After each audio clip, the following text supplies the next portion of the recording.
what's going on, man? It's your Uncle Malik, man. Hey, listen, man, so check this out, right? There's a lot of entertainers on social media talking about they wouldn't have took the deal Young Thugg took. Young Thugg took a deal where it was like he had 10 years probation. He had to get out of Fulton County. He couldn't be in Georgia. He couldn't be in Fulton County or either Georgia or some shit like that.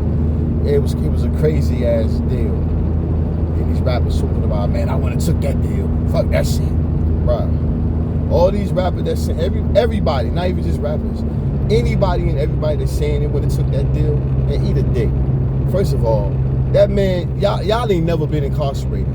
Being incarcerated in jail is totally different than being incarcerated in prison. Being incarcerated in jail is fucked up. In jail, you don't have the privileges of being in like they do in prison. In jail is another enemy, bro. Being incarcerated in jail is a whole nother goddamn life, bro. You don't want that shit. You want to goddamn bond the fuck out and get the fuck out of jail. You don't want to goddamn just sit up in jail, bro. Jail is a fucked up place.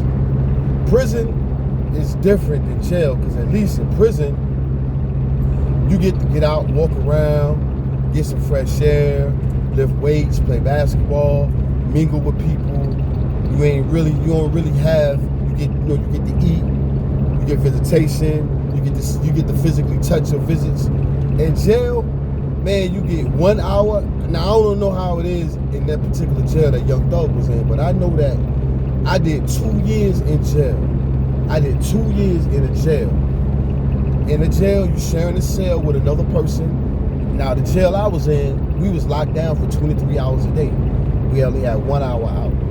So basically, 23 hours a day, you in the cell with another person. You got a dookie right there. He gotta watch you dookie. You gotta smell his dookie. You gotta watch him pee. You gotta look at his pee-pee. You gotta look at his little penis. And then he farting. Y'all farting in the room together, smelling each other fart. Smelling each other dookie. Listening to each other problems. Like when you in jail and you in a cell with somebody for 23 hours a day, every day, man, y'all talk. Y'all get to know each other family. Y'all get, man, it's niggas. That's how a lot of niggas get set up. They put snitches in jails, because if you in jail with another person and you sitting in that person and you and that person in that jail for that long a time, y'all gonna start talking about everything. And y'all gonna start talking about y'all crime, y'all charges.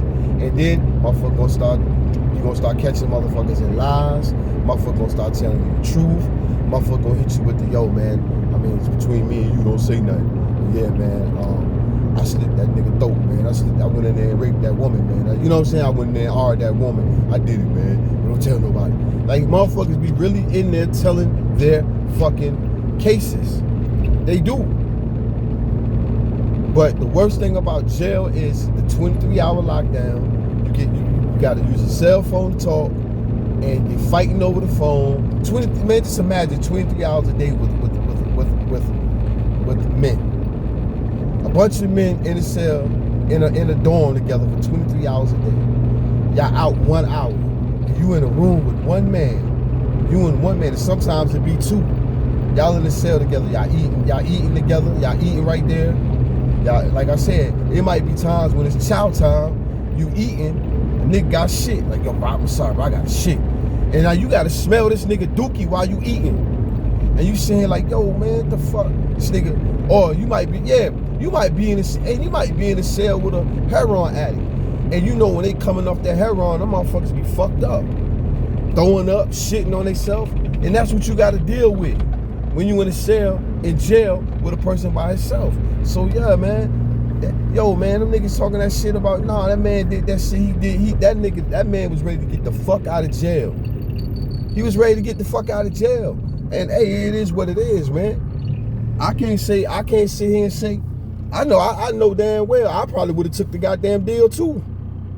And y'all would have took the deal too. That's why I'm saying y'all listening to these rappers. Y'all listen to these fake gangster rappers who ain't never who ain't never pulled the trigger, who ain't never been to jail, who ain't never did a crime. All they do is rap about crime, rap about their homeboy's life. A lot of these rappers be rapping about their homeboy's life, or they be rapping about a character life. Like Rick Ross based his whole life on the real Ricky Ross Freeway, on Freeway Ricky Ross life. 50 Cent based his whole life off of the real 50 Cent life. You see what I'm saying? Like, these rappers be basing their life off other people. Niggas ain't never did no crimes. Niggas ain't never did shit.